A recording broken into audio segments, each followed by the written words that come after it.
It's another edition of the In the Money podcast for KeenelandSelect.com. Tom Leach here along with Jim Goodman, Keeneland's director of simulcasting. And every Saturday we take a look at stakes races all around the country. Kind of a quiet weekend for major races because we're 1 week away from the Kentucky Derby, but we do have 4 graded stakes to look at. But we're going to start with an ungraded stake at Churchill Downs, and that is the William Walker first running of this. Normally they open with the Derby Trial, but they have changed that now to the Pat Day Mile and put it on the Derby Day card for 3-year-olds. So this is a sprint for 3-year-olds, Jim. They go 6 furlongs. You got a Todd Pletcher trainee, Blofeld, who probably is going to be the big favorite in here. Can you beat him? Yeah, I think he's going to be the big favorite because he was obviously on the Derby trail as a 2-year-old and, beat El Kabir in the Nashua at Aqueduct. And he's 3 for 3. Obviously, he's had a few issues and hadn't stayed on Derby trail. Excuse me. Cinco Charlie, though, is a horse that I really like. Ran just behind Blofeld at the Grade 2 Futurity at Belmont. And he's 2 for 2 at Churchill. He won the Bashford Manor last year. And then he won the Sanford at Saratoga. So I think Cinco Charlie has a shot to beat Blofeld, even though he's going to be probably Blofeld 4 to 5. Cinco Charlie might be 3 to 1. He might be better value.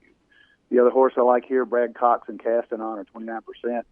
West Hill is a late developing colt and is 2 for 2 at Oaklawn and chips up here to try to get the money at Churchill. So the lead, I think at Blofeld it sets up well for him because West Hill and Cinco Charlie look like they both want the lead. And if one of them pulls off, that they might could hold on, but if they fight each other down the stretch, it sets up well for Blofeld. I'm going to take Cinco Charlie as a hunch and maybe 3 to 1 over 4 to 5. I'm going to take Blofeld, the 2. Not normally wild about taking big favorites, but he's just training so great. And I heard the Daily Racing Forum clocker, Mike Welsh, on a show recently talking about some of the Derby prospects. And in the context of that, he also mentioned Blofeld and how good that he looked. I think he's got a little class edge maybe over most of these other than a horse like Cinco Charlie. So I'm going to take Blofeld. And then I'm looking for horses that would run late, figuring that he'll just cook anybody that goes with him. So I'm going to try Senior Grits for Ian Wilkes, the 3, and the 6, Holiday Camp for Baffert, who might come a little bit out of it. But so 2 over 3-6, but the 2 Blofeld is the win pick. Next race we want to look at is the Grade 3 Excelsior from Aqueduct. It's their 8th race on the card. They go 1.25 miles, 4-year-olds and up. Wicked Strong's the pick here for me. Jimmy Jerkins is 33% off this kind of layoff. Horse came back on March the 7th, running a mile. Probably a little short for him, but just a prep to get him started. And he's had a series of long works. Had 1 mile work, had a couple of 7 furlongs. And Jerkins being really good at winning off this kind of layoff anyway. I like the work pattern, so I'm going to go Wicked Strong.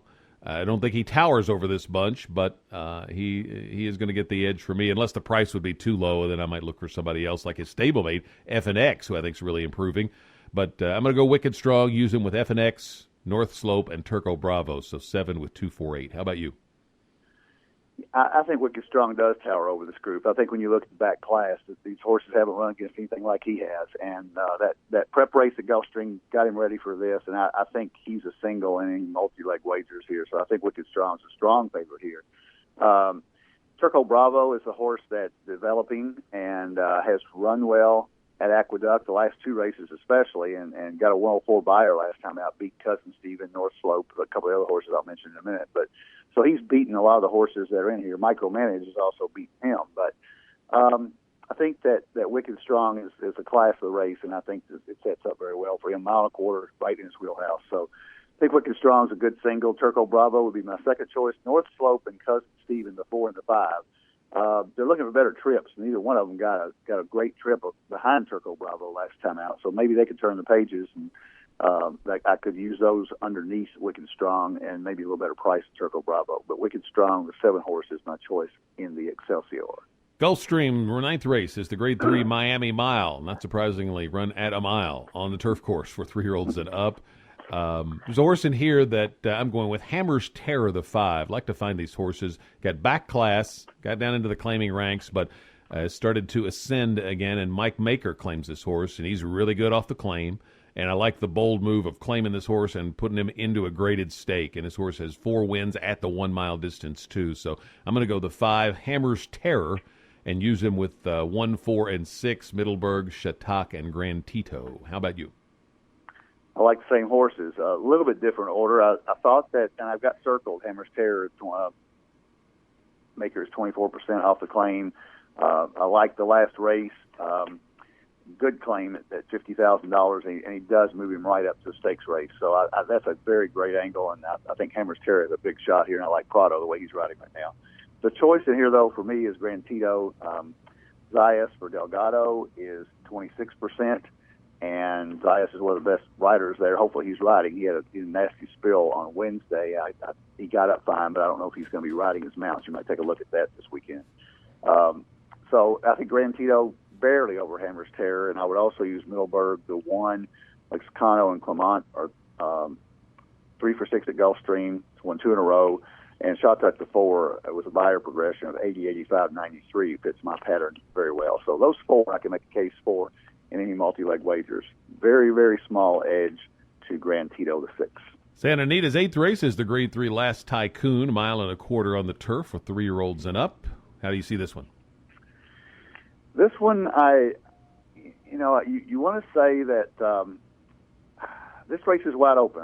Powerfoot looks like a little bit of an edge to me with Bejarano for Drysdale, back-to-back 97 buyers, 3 for 10 Santa Anita. A lot of reasons to like Powerfoot, but I certainly wouldn't think he's way over this crowd.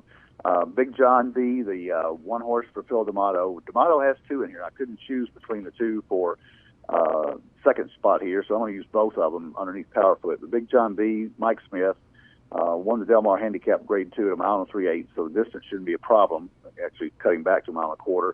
11 for 26 lifetime on dirt, ran in the BC turf, lost by 5 to main sequence, and main sequence would be 1 to 5 in this field. So I think you got to look at Big John B. But the horse on the outside I can make a case for, too. Phil D'Amato's second horse, Abbey Vale, only his 4th start in North America after some good races over in Ireland, and the last race was a 96 buyer and at 1 1/8 and should like to stretch out. Back at 1 1/4, 2 back in April of 14, had some issues and he pulled up, but came back with a vengeance on March 27th, so I think he's got a shot. Powerfoot, the 2, on top of Big John B, the 1, and Abbey Vale, the 8. I ended up going to Ganesh, the 3. Didn't really have a strong opinion on this race. This is the second time this horse has started for Mandela since coming up from South America, and obviously he's done very well over the years with those kind of imports. And the horse is stretching out to a longer distance, so should show more speed. I didn't think there was a whole lot of speed in here. So I'm going to use Ganesh for the win, use him with Big John B, the 1, and Quick Casablanca, the 7.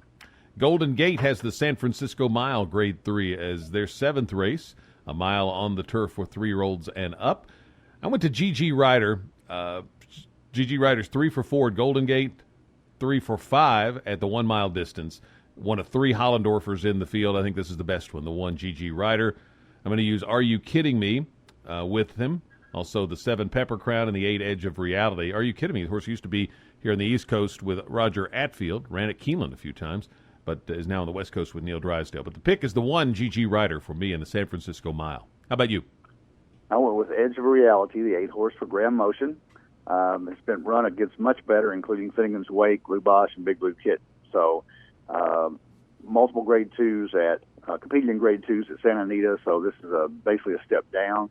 And I think, Motion gets him ready, but I always have a shot with Motion's horses. He hardly ever fires a blank. Pepper Crown would be my second choice. He's better on synthetic, but in top form right now. And Summer Hit is the speed of the speed and may just get the lead and go on with it. So I'm going to use the 6, 7, 8 in multi-legs, but Edge of Reality, the 8, is my choice in the Golden Gate Mile. That's our preview of the weekend stakes races around the country. We do that every Saturday for KeenelandSelect.com on the In the Money podcast.